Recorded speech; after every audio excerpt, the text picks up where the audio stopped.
stock markets around the world are having large discounts. Who doesn't like discounts? But the question is, are you up for it? Stock investment is a very complex topic. There is more to it than just buy low, sell high. There's more to it than just Wall Street bets. There's more to it than to the moon.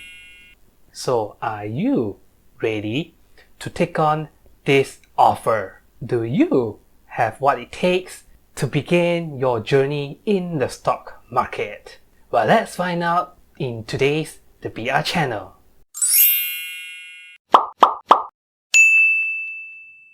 As with any sale, you need money before you can start buying anything. But the question is, how much money do you need? As with any finance questions, that depends.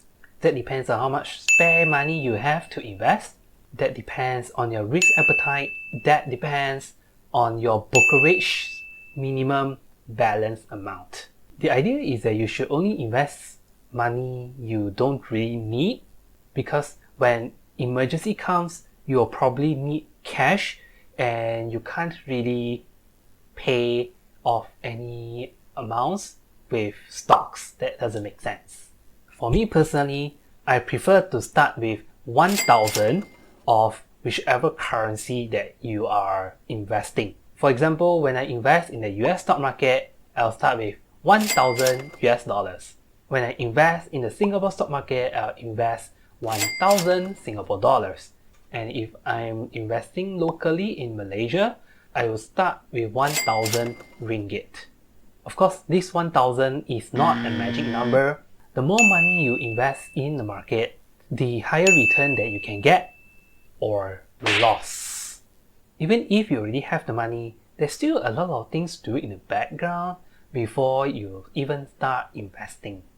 Numbers, numbers, and more numbers. That's basically what fundamental analysis is about. If you ever did any accounting subjects back in school and you hated it, sorry to say that you will probably need to have your accounting with you in your stock investment journey. At least you wouldn't need to know your debits and your credits. What you need to know is how to read the numbers and how to derive insights from there to tell whether a company is a good company or a bad company. There are tons of metrics that you can use in your fundamental analysis to tell you more about the story of a company.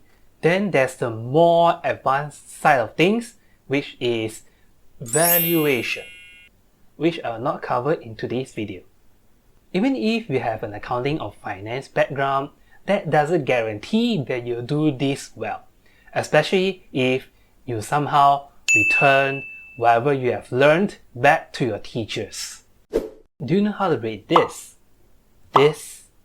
or this? No? Then I guess you're not quite ready. These are what's called price charts, and this is where technical analysis comes into the picture. Technical analysis is basically looking at the price charts to look for patterns that you can use to make your investing decisions.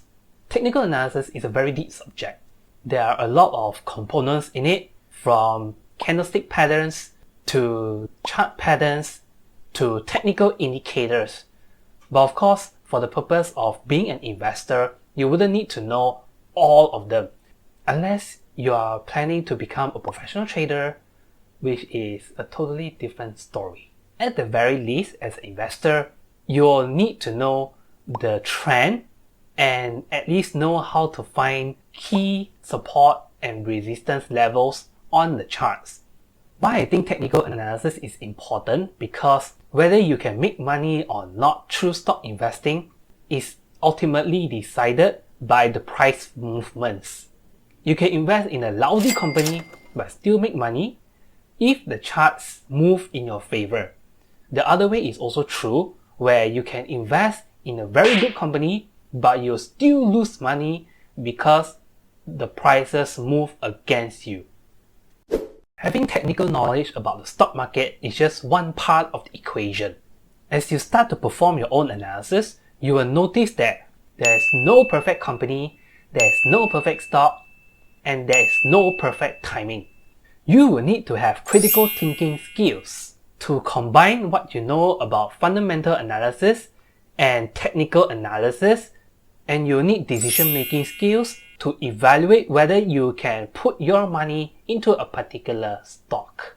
As time moves on, you will also need to re-evaluate whether you need to divest any of your portfolio or reallocate them into better performing ones. If you ask around your friends, your family, your colleagues, or anybody else you know, they may have different opinions with you. Hence, it is important for you to know your standpoint and not be easily influenced by others. Bad news, bad news, more bad news. Can you handle the pain of your portfolio turning red when the market is crashing? Are you going to keep holding to your portfolio, or are you going to sell like everybody else? Are you brave enough to be an opportunist that buys during a stock market bloodbath? Or are you going to stand away like what everybody is telling you about how the stock market is going to go lower? This is where your emotional management comes in. Warren Buffett says, be fearful where others are greedy, and be greedy where others are fearful. Yes, you'll lose money in the short term, but if you hold your good companies for a long period of time, they will eventually gain in value. And because now prices are so cheap, they are on massive discounts, your potential gains will be at their maximum. There you have it. These are all you need to take to become an investor in the stock market. Even if you know all this, will you become a profitable investor immediately? Sadly to say, not really. There are too many variables in the stock market that is beyond predictability. Most importantly is know what you are doing in the markets, so you will know whether you are in the right direction or not. I wish you all the best in your investment journey. Hey guys, moving forward I will be doing more videos about investing, so if you are very keen on learning about investing, do remember to like and subscribe to this channel so you will not miss any new content. Thanks for watching, and I will see you in the next one.